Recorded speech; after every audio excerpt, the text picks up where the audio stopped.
অবশ্যই ম্যাচ হেরে গেলে তো অবশ্যই আফসোসটা থাকে। সো আমি বিলিভ ছিল যে যতক্ষণ পর্যন্ত থাকবো আমি নিজের উপর বিশ্বাস ছিল।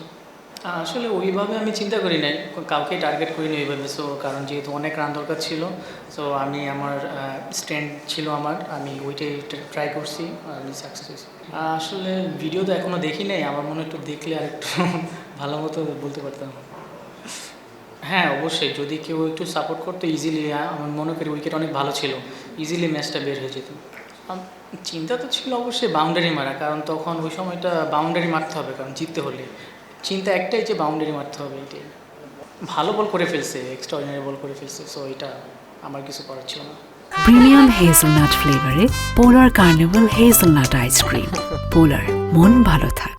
আপনি যেটা বললেন ন্যাশনাল টিমের কথা, সো এটা অবশ্যই ফার্স্টে আমি লিটন ভাইকে ধন্যবাদ দিব। সো উনি আমার উপর অনেক ট্রাস্ট রাখছে, কারণ তার আগে আমি ম্যাচ উইনিং নকও খেলেছি। So that's why. আর একটা প্লেয়ারের 2-3টা ম্যাচ খারাপ হতেই পারে, এটা কোনো, আমি মনে করি এটা কোনো ব্যাপার না। আবার যদি একটু ব্যাকআপদের সাপোর্ট দেয়, ভালো সাপোর্ট দেয়, অবশ্যই ভালোভাবে কামব্যাক করা যায় ইজিলি।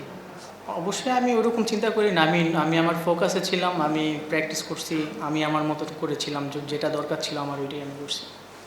অবশ্যই ওইটা নিয়ে এখনও চিন্তা করি না। সো আমার, কারণ আমি এখন যেটা একটা ভালো টুর্নামেন্ট খেলতেছি, সো আমার ফোকাস এইখানে, আমি চাই যে এখানে ভালো করে একটা আমার ওয়ার্ল্ড কাপের জন্য যদি আমি চান্স পাই, ভালো একটা প্রিপারেশন হবে আমার জন্য।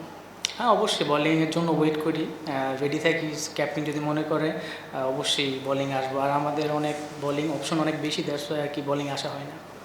For more updates, subscribe to our YouTube channel and click on the bell icon. Follow us on Facebook and Instagram. Download T Sports app to enjoy exciting games and highlights.